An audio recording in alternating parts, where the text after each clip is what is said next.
That was insane. But going into this second match on, of course, Hudson Bay. This map made by Garja himself, actually. That doesn't give him any advantage because it's a random spawn every time. It's not like there's a secret treasure that spawns somewhere in the map. Just want a nice shout out to Garja, one of the best players currently in the game, and also very, very nice for the community. He has been making these maps, which we've decided to use for this tournament, spice things up. But this is based on Sanguinet, as you can probably tell. There are a couple of differences, but we're not going to go into that here. Let's start with, of course, Garja in the west of the map, in the colour red, playing as indeed the French for this matchup, starting with only the 100 wood there, I think.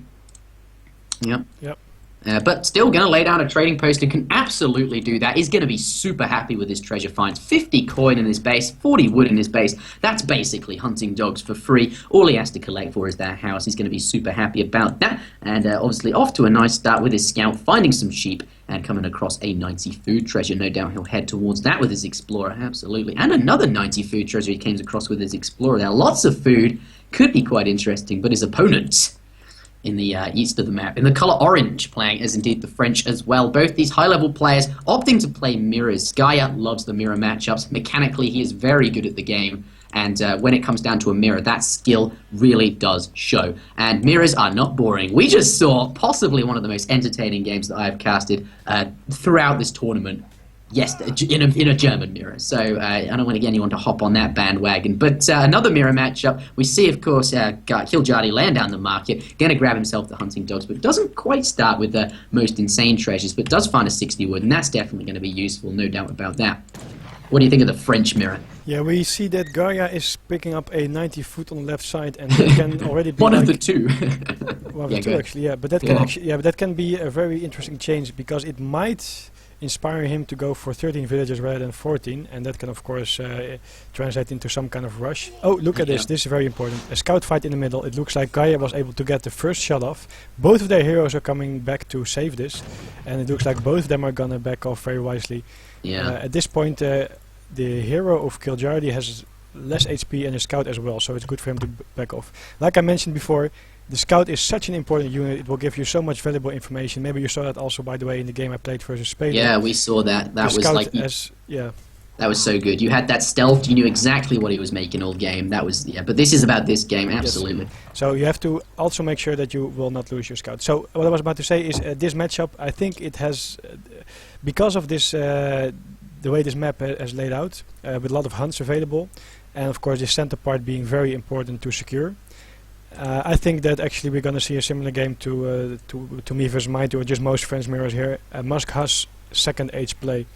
Yeah. The thing is, if you are going for 2 Festival Fortress age, the other guy is going to be in your base with a big army, and he will also be able to, of course, prevent you from aging up or from gathering. So there is only a small option left, and that is that you go for Musk Has, and then at some point when you have a decent amount of units together, you try to sneak an age up. But looks like Garja is going to find himself a Nuka Clubman. Yeah, pretty then nice. Of course, he's going to prevent any aggressive forward base from Kiljardi, because he can use it to kill down the hero as well. Certainly can, and siege down perhaps any forward building. Really strong, times 4 damage, and Nuka Clubman has a really big siege attack, yeah. On the other hand, on the bottom there, 95 wood for Kiljardi. That's actually the best treasure, or one of the best treasures here in this game. I think it's the best treasure on the map, yeah. Yeah, except a food treasure that maybe you find in the early portion. But actually, Garja used this food treasure to get himself the gang saw upgrade. It's already fully researched. He's now collecting wood now that he's obviously aging up, and already has that upgrade active. Yeah, the good that you spotted that, because he's not okay. It looks like he's not going need for the 13, but for the 14 villager. I think that's actually a good choice. The extra villager during your age up will bring in a lot of resources as well. And Garja is also the player who doesn't really go for too much of aggression, just more standard play, and then 14 villagers is more for that. Wow, these two sheep here. Garja has just, they were orange sheep, and they just walked straight into that scout. The scout came and found them. Pretty nice pickup there for him. How many sheep did each player have? Was Kiljardi moving his sheep, or were they just idle there? They were going the long way home, put it that way. They were... I see. Yeah, but both players now aging up. Kiljardi going to be grabbing his, of course, greatcoats, and because they're both aging up fairly evenly, they're both going to be obviously collecting wood for the steel traps upgrade, and perhaps placer mines. Of course, Garja already has placer mines researched, and each player maybe want to be going for a trading post. But if they have, perhaps they want to be having that colonial agenda. Trading post not quite so important there. They're not going for a trading post right away because that would be too big of an investment at this point when the other guy has done the opportunity to pressure and take map control. Oh, what do you think of this though? That villager going down on HP, of course, that Nuka Clubman translating into a lot of damage there. He's going to save it on time. I actually don't like that he did villager HP before Placer Mines because in a mirror everything matters, and Gaia now has a much better economy. He's also queuing up 50 seconds into steel traps already. Now he's not going to lose it. Yeah, no, I just thought maybe the pathing around the elk was going to be a bit awkward. The Nuka Clubman going down, but certainly a very weak villager, and obviously the Hussar raids that are going to come out. Oh, we don't see, do we see forward barracks and stable actually? Well, this is completely normal. They're just this is actually a good choice from Gaia. He's just going for the more aggressive opening. He can still do other things, but he can also make 5 musketeers, 4 hussars if he wants to. Yep. He's probably going to scout with his hero what Kiljardi is doing, but you see that Gaia's steel traps is already finished, and Kiljardi's steel trap still has to research for 4 more. It's just finished now. It's 24 seconds late, but that's still it's still relevant. Yeah, that matters a lot, and also the same for Placer Mines. It means that just these tiny things will matter because Gaia will be able to get out more units. Maybe he gets like 5 musketeers and 4 or 5 hussars, while Kiljardi gets maybe like only 3 or 4 hussars. Yeah, that's true. However, they're both going for the same opening. 700 wood first, Rex in the stable, but the problem is that Kiljardi is a very defensive position and Gaia is a little bit out on the map, so he will have easier access to, for example, this hunt, also to defend it, and that will of course pay off later on. And I think that's why he's placed his barracks and stable here, because he knows there's a lot of hunt in this location and there isn't that much hunt in his base. He's got 1 herd there, another moose herd here, but aside from that, I think actually the Kiljardi's hunts, having said that, I wouldn't say they're that favouring him that much. Either way, that's a nice spot to defend these hunts. Yeah, Kiljardi picking up 135 XP on the top there with his hero and his cavalry. And we see that somehow Gaia did mess up a little bit, I have to believe. He made 4 musketeers and 3 hussars, while he's not sneaking in any other upgrade, it seems. So I think he mismanaged a little bit there. And the problem is also, I think it was a lack of housing. He's now building 2 houses, perhaps. Well, you always have to be very spot on with the houses. As soon as your 700 wood arrives, you have to make the house in order to get units out. Yeah, the thing is that because he has only 3 hussars, it gives kind of free reign for Kiljardi to raid or to catch those raids. Luckily for him, Kiljardi is just going on a treasure hunt and picking up 80 food there. Treasure hunter. Oh wow! Yeah, like back in the old days, you know, when you were a kid with the map. All the X's. Exactly. Oh my goodness, that's why there are X's on the mini-map. Wow, you just realized. Oh my god, what have I been doing all my life? Interjection. Oh wow. Interjection, That's why the X is there. Hold on, Benny. I'm just going to go uninstall the game. 1 moment. Okay, but do it after, please. Yeah. Okay, so it looks like the scout from Gaia was detected by the hero from Kiljardi, but Gaia, with a quick response as he often has, is able to get his scout out and save it for now. Yeah, that's very nice. Where actually is the scout of Kiljardi? It's in the mass here. No, I mean the native scout. Oh, the native scout. He lost it. Wow. He must have done. Oh, you mean the red scout? I wasn't even looking at that. I'm so sorry. Where is it? Yeah, he saved. Either way, he saved the scout. There it is. Yeah. All right, but at this point in the game, Kiljardi sneaking in his eco theory there. I don't know what that's about, but that could be. Gaia will have to see what he sends. But I'm tempted to believe it's going to be something that's a bit faster, as the eco theory takes a long time to send to pay off. This is a colonial aid shipment he's just sent. This is only 2.4 villages because Having said that, French villages are a bit better than regular villages, but you think 2 point is not that good. It's like, if you have 50 villages, it's a 5 villager shipment because it's obviously upgrades everything by 10%. But 700 coin coming out from Gaia, this is going to translate directly into more military units, and this is going to make it tough for Yellow. Again, he almost lost his scout, but he was again very spot on in getting it back on time, so Kiljardi wasn't able to kill it. But like you said, I think eco theory is very risky. I think actually it feels like Kiljardi wants to force like unusual games, a risk here and there. Maybe he doesn't feel as comfortable playing standard.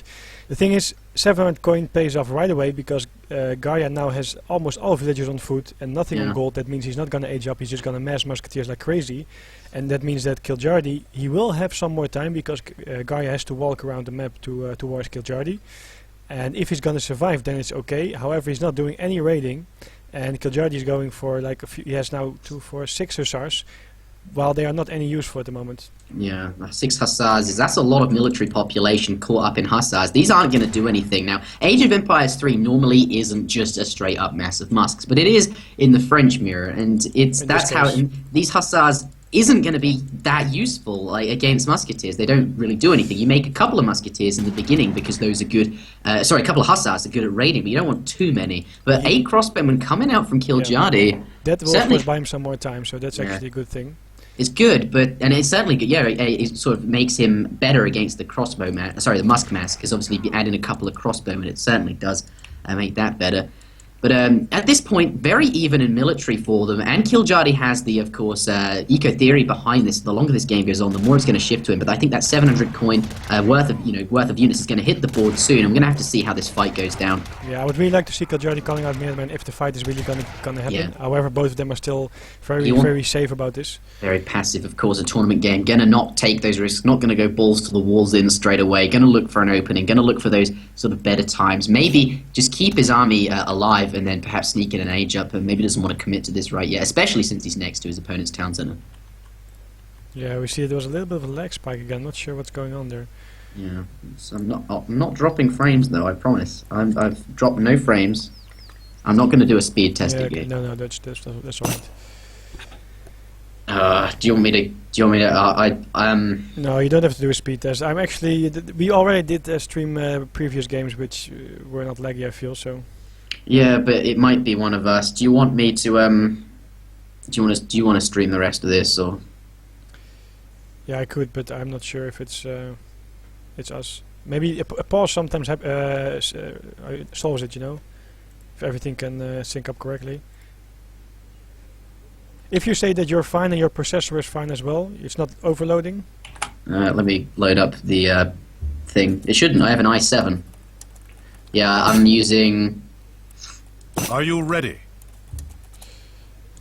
I'm using 70% of my CPU. Just get back to the game. Don't Alt-tab. Just get back and stay in the game. Okay. There was just a lag spike. It could also be one of them. I'm not sure, but it looks like for now it's fine. Okay. So meanwhile, Garja ships 600 wood to make sure that he can support all these musketeers. So he can put down a few houses there.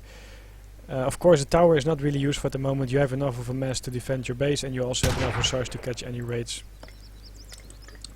So it's just going to be invested in houses, and maybe he's going to add a few crossbowmen. I have to see what he planned. Yeah, I think after this one you should take the stream over. I don't think it is me, but yeah, I think that anyway. Anyway, yes, let's get back into this game. Hopefully we won't have anything more like that. I really don't want that to happen. I really want these games to be as competitive as possible at this super high level of play. Yeah, looking good. Top rate coming in there. Keep an eye on that. Okay, here comes in 2 hussars, perhaps going to get some villager kills. Now, someone in the Twitch chat said, calm yo tits about the eco theory. I know, but that's very relevant. That card doesn't pay off for a long time. Yeah, but the longer this game goes, the more it might... Picking up a Carrera. Kiljardi is now shipping 700 coins, so yeah, sorry. So 2 Carrera BO even. So 2? Yeah. So Kiljardi, but actually he's still only 1 villager ahead, so he must have skipped a villager somewhere. But Kiljardi now ships 700 coin, and we have to see if he's gonna plan to age up, which actually is very, very risky, as you see that the huge mass of Garja waiting outside there. So I think Kiljardi has to mass as well.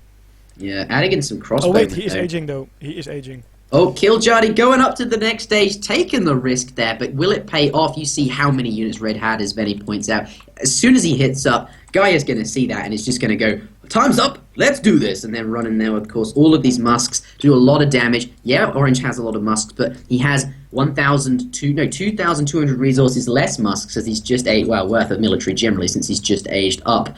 And the benefit of aging up, he's going to give him those skirmishes, and the dragoons. Skirmishes absolutely annihilate musketeers with that ×2 multiplier, but you don't get them out straight away. And this is where it's going to happen. Can Kiljardi hold the pressure? The storm is coming. If he can, though, he'll have the tech advantage, and it'll be really strong for him. But this is where it's make or break. It's going to be pretty tough, though. Look at this army. Yeah, actually, he has to wait until he can upgrade his musketeers, I feel. Yeah, he wants the veterancy upgrade on those, definitely. That's very, very relevant. He's not queuing it yet. He's just losing valuable time there. Minutemen coming out. I'm going to go to the queue so people can see. Improvements. No, he does have veteran musketeers. It's 10% until it's done. There it is. Yes, okay, good. So then he can fight. Actually, this...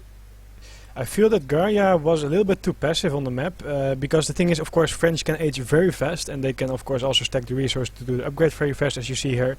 And that means that you always have to be a little bit active on the map to see if you can do damage and if your opponent has less musketeers and is aging up. He kind of missed a little bit of an opportunity there. And that means, of course, that we will have cannons on the way from Kiljardi, I expect, anytime soon, as he has another shipment available. Yep, cannon's going to be super good. Look at all these musketeers to protect them with. Cannon's going to absolutely rinse just all of this infantry. And Garja, I think, is going to have to follow him up, really. Yeah, I'm curious to see. He has stacked 1k food and 400 gold, so... Yeah, I don't know if he has a shipment available. He said, no, Kiljardi does have a shipment available. He hasn't sent it just yet. We'll see what he chooses. Well, Kiljardi maybe... No, that's he's training skirms, sorry, ignore me. Yeah, maybe a little bit afraid. He's going to secure this top side first rather than pushing out. But of course, he can't push out without cannons. Yeah. And that buys Garja a little bit of time. And actually, I think Garja will be able to age up. And he might lose like a part of his base, but he will have then the musketeer mass advantage. Yeah. However, of course, as soon as Kiljardi has a decent amount of skirmishes, the advantage in the musketeer numbers from Garja are not as useful anymore. Incoming raid, 4-5 hussars. They're not going to let a villager die, actually. But if the cannons pop out, imagine that, those hussars. Yeah. So maybe you just cancel the shipment, like, oh goodness, that would have been scary. But a nice response, of course, from Kiljardi there with some extra units. But these Minutemen, fortunately, I thought they were villagers. Fortunately, they are not. But those hussars getting trapped. No, they're not. They were raiding. Haven't been trapped yet. Sends one back. Yeah, to make sure. But he's going to lose a few. Looks like nice split there by Kiljardi, able to probably catch up every hussars. Yeah, these two coming off cheeky little side to get around the side here and then get in front of the hussars and snare them again. Of course, going to slow them down so they cannot move. The two Kiljardis have arrived. Two cannons have arrived. More to the point. There they are. They arrived at the outpost, so actually there was no threat of them. But they are very far forward with nothing to help. Where are they going, those two cannons? Yeah, Garja out to Fortress as well. You know when I was saying, like, oh, he's just going to slam in there and it's going to be tough. Yeah, I think like he considered it for a moment, but then he thought, actually, I'm not going to do that. I'm going to go back, keep all my units alive, age up and match him in that way, and just play it safe, because this is a tournament. Of course, both players want to play very safe and perhaps not taking as many risks as normal. Yeah, and he is queuing up the veteran musketeers as well, so... Although he did use 600 coin to age up, so that means that he has no shipment yet. He doesn't. Yeah, he's got 70% done on his next shipment, waiting on 29% more until his shipment comes available. And I think these cannons are going to do... Yeah, but they are very unprotected. Look at all the musks coming in really close. Going to get super close and do loads of range damage here. Really, really close. Look at that. Going to annihilate these two cannons there, but at the same time, taking an absolute ton of damage from all of these veteran musketeers, the crossbowmen, and the veteran skirmishers there. Yes, the cannons go down, but at what cost? I think it was probably an even trade, perhaps in favor of Garja. And I was about to say these two cannons are going to wreak havoc on him because he does not have a shipment available for a long time. His own cannons are not going to arrive for a while, but actually neutralizes the cannons and is in a favorable, fairly good position. It was exactly even military population. Yeah, the thing is that it's a very good, well, a little bit of sloppy defense, I would say, by Kiljardi to leave the cannons unprotected like that. But the thing is that Guy had such a huge match, he was able to come from two sides, and now of course he's in a very good position because he has still two cannons available and a musketeer mass. However, Kiljardi has mixed in a lot of skirmishes, and now he can kind of... Oh, 5 cuirassiers coming out. 5 cuirassiers coming out. I don't know how useful they're going to be, though, against, of course, all of these musketeers, but certainly a very strong unit. Going to clear up these hussars that are causing some issues. Some melee there to deal with the cuirassiers, but nicely pulling back the cuirassiers. Now, of course, Garja is mixing in skirmishes as well. 8 skirmishes popping right at the tower. That's the advantage of every tower. It's going to need those. They're coming in. The cuirassiers going to hop on that. They can... Oh my god, look how bunched up they are. They're going to take so much area damage. You do not want things to be bunched up against cuirassiers with that area 2 damage. They're very strong. Kiljardi getting his villagers involved. He's not too happy about this. Needs the extra, of course, HP, 240 HP. Those things can sponge damage. Put them on the front whilst all of your units are dealing damage in the back. These things have high DPS. The villagers have way more hit points than anything else because French villagers are just insane.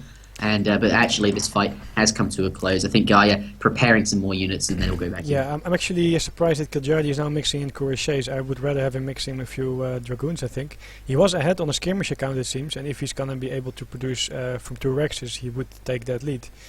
What's also interesting is that Kiljardi managed to sneak in the 2nd gold upgrade. Look at this. Look at this, yes. Not too good. He's not going to be too happy about that. Outpost, of course, gonna not go up. He wanted to put that there so he could garrison units in. Going to have to fight over the food. This is getting bloody. Yeah, but the fighting is just going to end up in this corner. They're both going to fight over these two hunts. That's just where the fighting is just going to end up. Though fortunately, Gaia, I don't know if he knows about it, because why is he not gathering it? He has a Musa herd back in the back there, and he's not going to use it. There's one problem. First of all, that's very far out. Of course, easy to also raid there. We see that Kiljardi is investing a lot of towers. He has already 3 towers on the map, by the way. That's also a big investment. And I think that Gaia just going there because then he has his villages together with his army, and that can always prove to be worthwhile when you have a huge fight there. So in this case, it's good to move to this area of resources rather than to the top. Yeah, that's true. Okay, but again, by the way, Kiljardi and his outposts, 2 more outposts going down. So many outposts. But like keep in mind that it's such a big investment. I mean, everything that he invested in outposts, Gaia will have in cuirassiers and skirmishers. That's true. 250 wood, if you think about it in terms of food and coin. 250 wood in terms of food is about 320, 330 food, something like that, most likely. Especially since people always get steel traps and very ever rarely get the wood upgrades. Yeah, and Gaia now ships 3 cuirassiers as well. He really wants to get this huge cuirassier ball to just smash in there. Yeah, and yeah, sorry. As we're saying, all of these, the fact that he's building so many towers means he won't have as many military units. And as we're saying, Gaia are going to have more cuirassiers, more skirmishers, and as you say, this massive ball of army is just going to overwhelm the orange one. It's looking tough. Wow, these cuirassiers in the back. I somehow understand that he goes for 3 cuirassiers to have a more mobile army. However, 2 cannons would really secure a strong push there because he has enough to defend it. But however, the battle goes on, and we see a lot of dragoons mixed in there. I feel like he's not too sure what he wants to do with those cuirassiers. They're just standing around, taking quite a lot of damage from those dragoons there. He was taking a lot of damage, though in the meantime, it's okay. The skirmishers were doing a lot of damage, but ultimately... Yeah, you have to keep in mind that the cuirassiers don't want to go in right away because there were too many dragoons there, and they were actually now just tanking a little bit of damage just to make sure that all the skirmishers in the back could deal a lot of damage. So I think it was decently. I think it was okay for him. Yeah, it was okay. Wow, these games are so intense. Like it's like no one has any room to send any sort of permanent upgrades, as in like extra.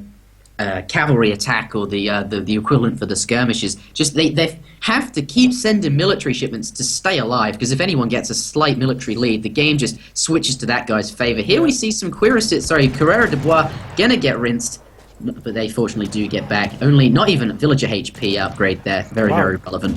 Oh yeah, he has villager HP upgrade. Yeah. But, we see it now. Kiljardi gonna make another classic tower because he's gonna take the hunt there that was not used by Gaia, and this is actually turning out very interesting because the hunt on the bottom here is gonna be soon depleted. That means that Gaia has no hunt as well. Actually, he already has no hunt. That's very funny. Yeah, that's what I mentioned, that he's building a tower there, and that means that there's only 1 hunt available on the map, which is on the very top there, which is closer though to Gaia's base. So. Yeah. But Gaia still has 2 cannons available, and now he has a really huge mass to protect those 2 cannons. Yeah. Mill's going down, I see. Yes. Already transitioning at this 20-minute mark to the late game. And of course, the person who transitions to mills first isn't at a disadvantage, not only because he has a slower gathering food source. Of course, these are very slow in terms of... Looks like Gaia now wants to take that hunt, but then he realizes, okay. He realizes his enemy is there, yeah. He wants to take that. Now he's like, oh my goodness, I have no food. I'm going to have to build these mills, and that's 400 wood. The same way that Kiljardi was spamming down towers, he now has to build mills. Yes, but we have a fight soon there. 2 cannons popped from Gaia. Yeah, and he's going to use these to, of course, push this hunt, but there are not very many deer left, or elk, whatever you want to call them. Yeah, the thing is, where do you push at this point? He probably realized that Kiljardi is gathering a lot on the left side, but the thing is, he can't really push in there. He also can't send his cuirassier there, because if he does so, then Kiljardi will just destroy his army. So the only thing that he can do actually is probably push on the gold mine, like for example here, or into the base, so to prevent any new production.